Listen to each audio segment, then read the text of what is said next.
Welcome to this explainer. Look, if you've checked the news at all lately, you know we're constantly hearing about Taiwan. It is arguably the absolute most critical geopolitical standoff of our time. So today, we're going to cut through the noise and look directly at the facts on the ground.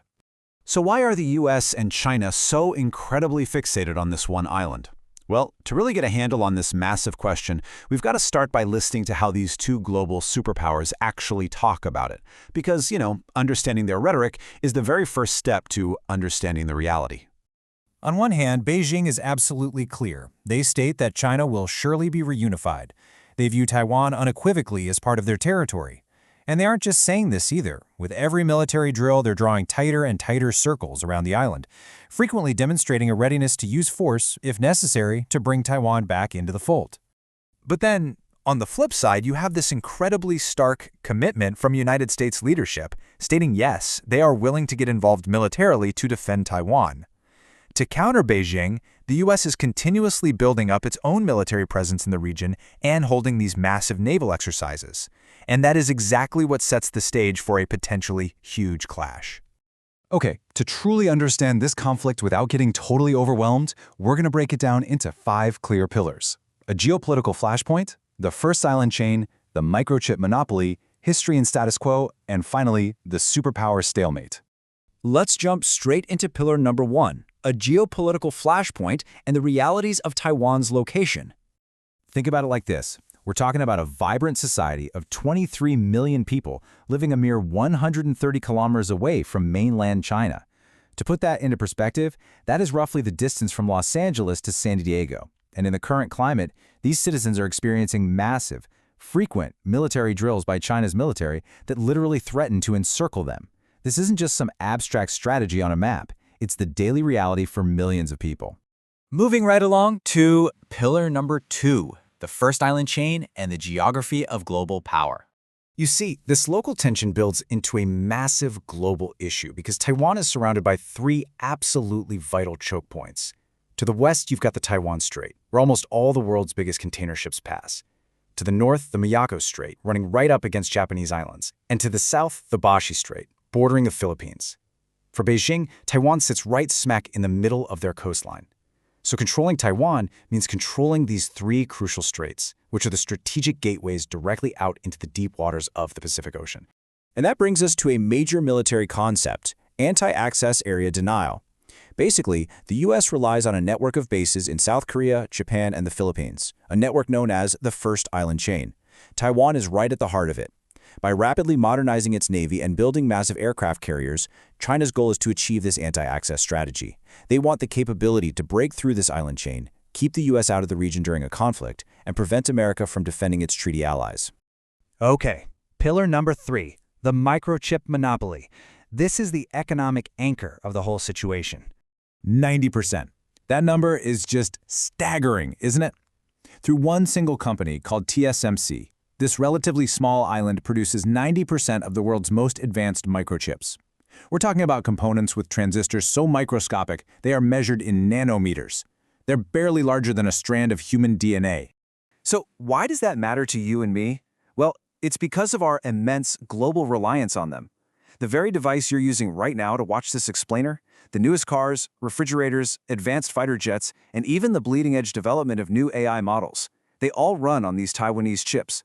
If the economic tides of Taiwan permanently shift, the entire global supply chain gets a massive shock. The U.S. fears that losing Taiwan could mean China reorders the region's entire economy to suit itself, potentially cutting out industrialized democracies. But here's the kicker. Even with all those chips on the line, Chinese perspectives insist their motivation is entirely different. As former Chinese diplomat Victor Gao points out, China does not look at Taiwan from a commercial perspective. China's economy is already massive. From Beijing's point of view, their intense focus on Taiwan is absolutely not driven by commerce or financial benefit. Which brings us to pillar number 4, history and status quo, or how we actually got here. The history here is, well, it's pretty dense and chaotic. During what China refers to as its century of humiliation, the country was plagued by foreign invasions, and in 1895, Japan actually took Taiwan. After World War II, it was returned, but then China plunged into a civil war. In 1949, Mao Zedong's communists won the mainland, and the defeated nationalists fled to Taiwan. Fast forward to the 1970s, and the U.S. shifts its policy. They officially recognized communist Beijing, but they kept unofficial ties and arms sales going with Taiwan. This created a deliberate, honestly bizarre diplomatic limbo designed specifically to prevent a Chinese invasion, while also preventing Taiwan from declaring formal independence. So what this complicated history did was create two distinct governments, both calling themselves China. You have the PRC based in Beijing, which claims Taiwan as a breakaway province under a one China policy, a policy the global community mostly accepts. And then you have the ROC in Taiwan, founded by the nationalists who fled the mainland back in 1949.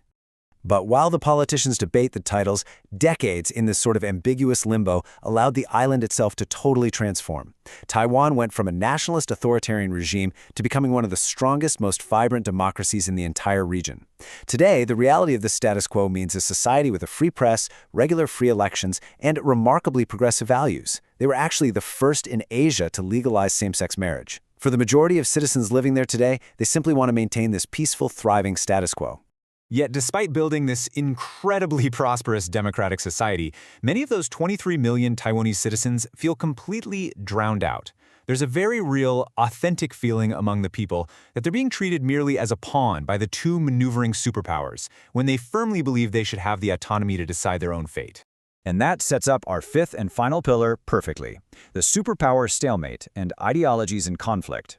Here is the ultimate problem we're facing. Taiwan is the exact point where two massive, opposing worldviews physically collide. From China's perspective, bringing Taiwan back is an existential quest to finally overcome that century of humiliation, achieve national rejuvenation, and prove the success of its socialist system.